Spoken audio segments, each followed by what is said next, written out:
Well, hello there. Welcome back to another episode here on Hall Family Farm. So glad you could join us today. This beautiful Halloween day. This is October 31st, Sunday, and we've got a lot in store in today's episode. So come on in and join us. But before we get started, you need to take that bathroom break. You need to get a drink of water. Go do that now, and we'll be right back.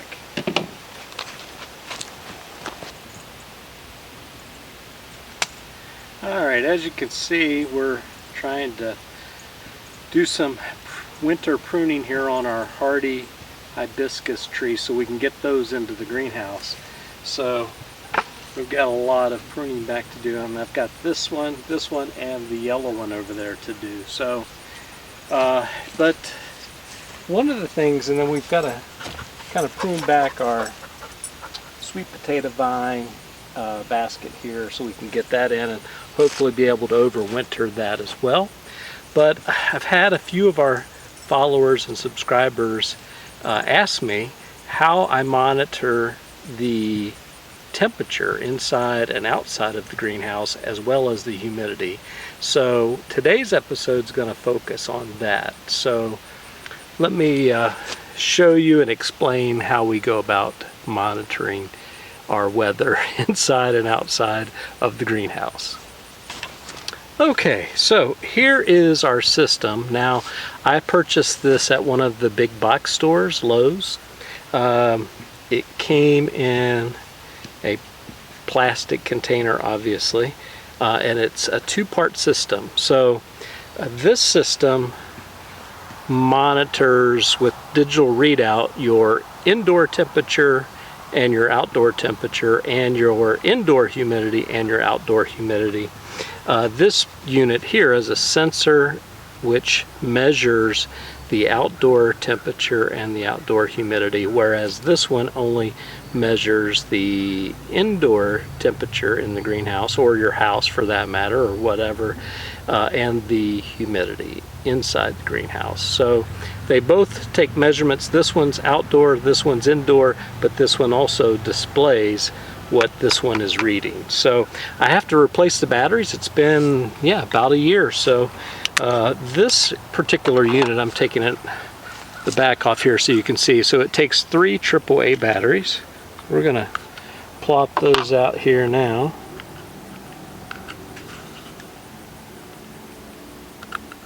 These batteries can sometimes be a little tricky to get in and out. So looks pretty clean.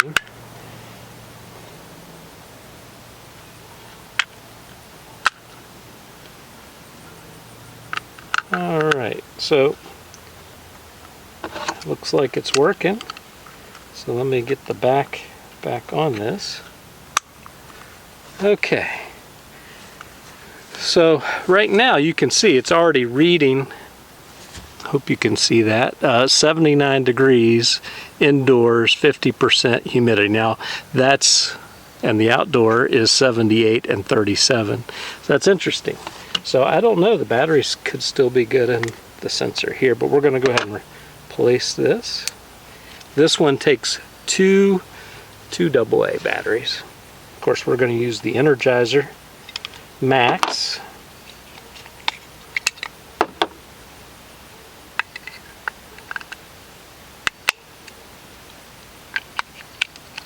Okay, and you just put them in just like that, and this one slides on the back and clips in here. So let me see. There we go. So that's nice and in place. So now I'm going to take you where I hang the outdoor sensor so we get the best and most accurate reading. So let's go do that, and then we'll come back and take a look at what we're getting, okay? Okay, glad you're back with us. So I've got my outdoor sensor. We've got our new AA Energizer Max batteries inside. And you'll see this is the north side. The sun is right over there.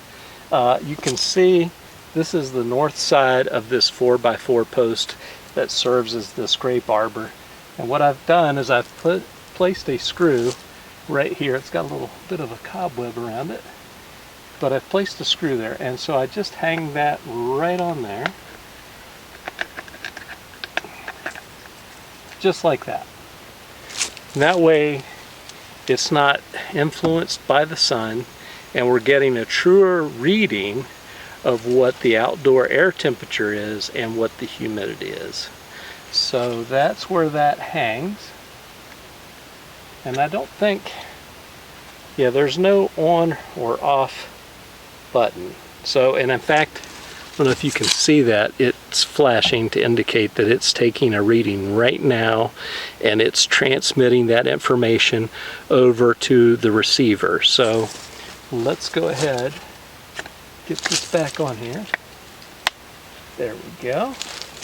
All right, now we're gonna go inside the greenhouse, and then we'll see the difference, because obviously it's a greenhouse. It's gonna be warmer inside, right? So, and the humidity is gonna be different than the outdoor temperature. Sometimes it's the same, I can tell you that, but sometimes it's very, very different. So let's get back to the greenhouse. All right, so welcome back inside our greenhouse now. Now we are going to let this kind of set here.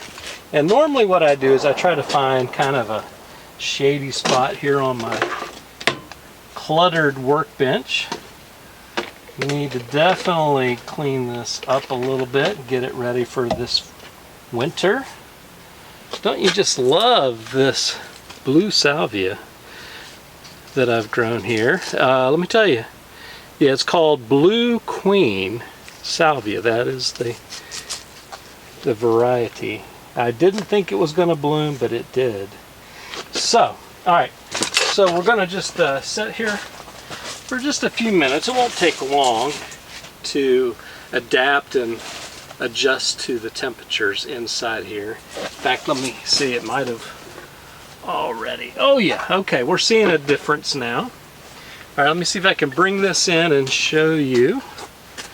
Okay, so currently, outdoor temperature is 78 degrees, 37% humidity outside, indoor temperature 81 degrees, and the humidity inside the greenhouse is 46. Now it gives you a high and low. You can also read it in Celsius. So if you're into Celsius, you can definitely do that. This is Fahrenheit that I'm more familiar and accustomed to. I did learn Celsius, but Fahrenheit is what I use. So, so on the back, you see there's a up and a down arrow button here.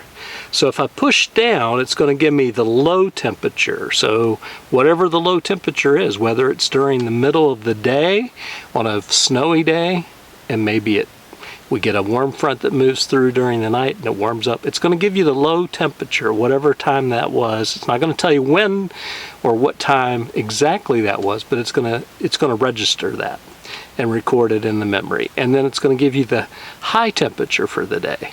Now that's very helpful. And of course that's the button there where you can change it from Fahrenheit to Celsius. So, but having that functionality, and of course I know that there are more complex systems that you can get that probably even record the hour, maybe even down to the minute of when that low temperature was and when the high temperature was during the day. But this has suited my purpose for over the last year.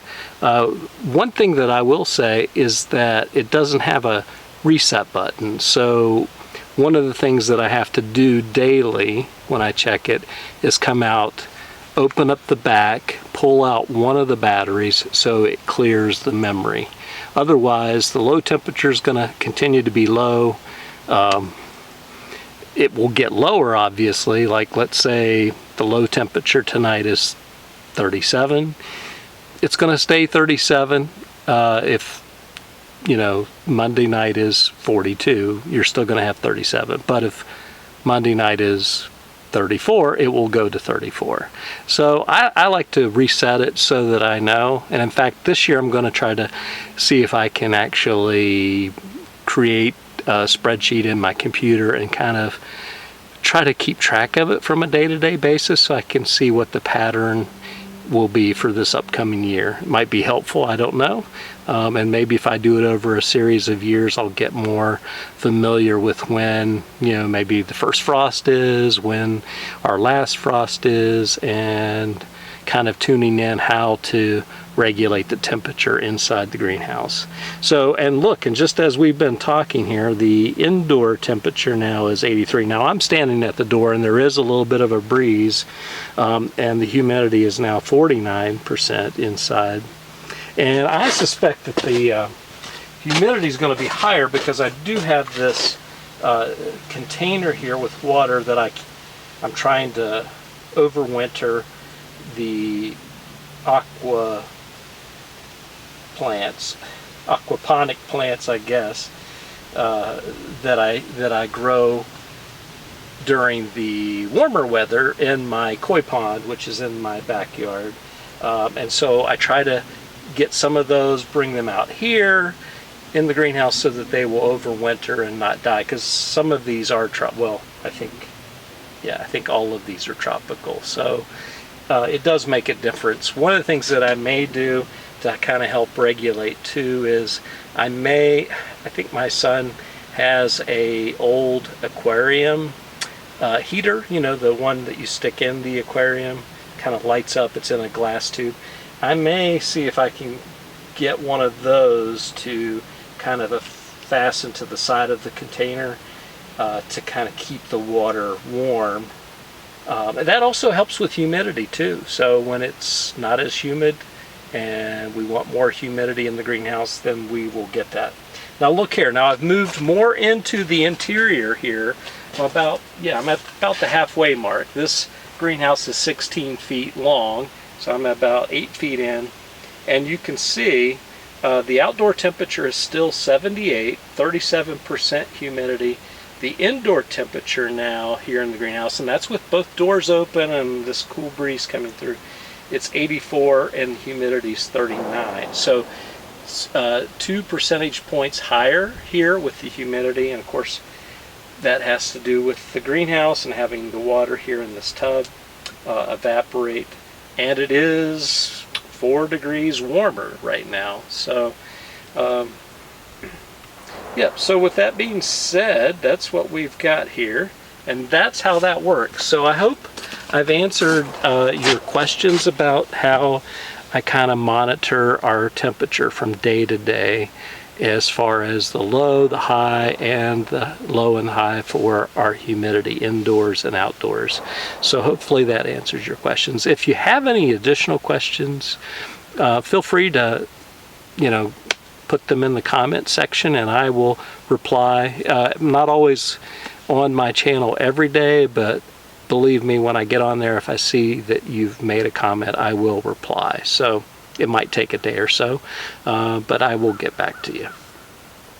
So that's how we monitor it here. And I think I paid somewhere between maybe $34 and $39. I don't remember exactly, but I do believe it was under $40. So I think they had one that was more expensive and had more bells and whistles. It was a bigger display. It might have even measured like barometric pressure and even told you the phases of the moon and those kind of things. And I just thought that was a little bit too much for the greenhouse, and having not had an electronic device like that in such a warm environment, warm and humid environment, I didn't know how that might respond. So this has worked well for a year now, and so putting new batteries in, it's still showing the digital readout, and it does get warm. I don't know if you've watched all of the videos, but if you have, there were days where it would, particularly if I got out late in the morning and maybe the door was closed on both ends, it could get over 125 degrees, maybe even up to 140 or 50 or higher probably in the middle of the summer. So having these doors here and having them open and having the screens which we installed to keep the birds out, doesn't keep all of the bugs out, but it does act as a deterrent when it comes to that. Definitely helps with that cross ventilation. The way we've got this oriented, it's I'm looking at you in the camera, but I'm facing west. So if we were to look that way, that's west, behind me is east, north obviously on this side, south is right here. So that's the orientation of the greenhouse. And so like I said, I try to find a place, usually I put it over here and try to hide it a little bit from the sun, which would be to my back now, with these solo cups and my little pitcher and different things here. So that's it. Don't know what else to tell you. I can give you an update. Let me take the camera off the lens and I'll give you a little bit of an update. We've got a few things that have changed here. Okay, I know it's just been a couple of days since we last went on a tour here of the greenhouse. As you can see, my Rebecca or Black-Eyed Susan plants, they are definitely starting to wane a little bit. I've been debating on whether to give them another drink of Miracle-Gro to kind of get them a jump start and get them growing again, but it is, you know, October 31st and they are a perennial, so I'm thinking what I'm going to do is find a location and plant them out into the garden and hope that they will be able to overwinter and be able to come back next year. So that's kind of my thought process there. The coleus will stay in here and hopefully these will overwinter. They have really done well here from the cuttings that we took. The grapevine, let me give you an update here. Look at this. It is still growing. It is literally, gosh, what, maybe an inch, well, maybe 2 or 3 inches from the end of the greenhouse. So hopefully by being indoors, we know the leaves will probably drop at some point, but hopefully the vines themselves will survive. And then in the spring, hopefully the leaves will return and we will start to see grapes form. I'm going to train this across, so we'll have, you know, we're trying to maximize our fruit production, so I'm hoping that we'll have lots and lots of clusters of grapes, and so we're just trying to maximize it. As you can see here, if this is still growing, look how it's attached here. So we're gonna get another zip tie here and we're gonna try to get this to go on over there. So wow, that's put on probably another foot right there. And of course we got to get these other tropical hibiscus in here, so I have made some room here. Once I get those pruned, we'll bring them in. The beefsteak tomato is really growing. I haven't seen a tomato yet, but we definitely have a number of blossoms, so I'll bring you back once we get some fruit there. And then if you look at this vine, look at how this has grown. I'm gonna have to see if I can look how it's attached itself up here. Oh, wow, it's right there, it's attached itself. So let me see. Alright, so if you don't do it now while it's flexible, you could stand breaking it. So I may train it up, you know, because there's two here. It's split off back here. Yeah, I think so. So we have one leader and then it branched off and I kept it and kept them together. But now I think what I'm going to do is I may bring this one across this way. And of course this one is, gosh, probably, I don't know, maybe 2 feet from the end and it's still growing. So who knows? Now our temperatures are supposed to get down into the 30s for nighttime lows this coming week, the first week of November. So I'll keep you posted on how this seedless grape, red flame, how it does for us. These coleus are still doing wonderful here in their pot. So I'm hoping I can overwinter them and then take cuttings in late winter, early spring, so we can have lots and lots of coleus. I've just kind of fallen in love with the different colors and shapes of the leaves of these plants. So that's what we've got going on here in the greenhouse. So we need to get back to getting these tropical hibiscus under control and get them moved in. All right, we've got one down and 2 more to go. So we're going to try to get this one. So this is almost like a before and an after of what we're trying to achieve here. So let me get this one done and then we'll be back and then we're going to work on that yellow one. Alright guys, I've gotten just about everything in that I need to before we get into the danger of frost in the coming week. So I even brought in my hanging sweet potato vine basket, and the cattle panel seems to be holding that up pretty well. Just to give you an update here, so hold on, let me give you the current data. The sun is about to set here.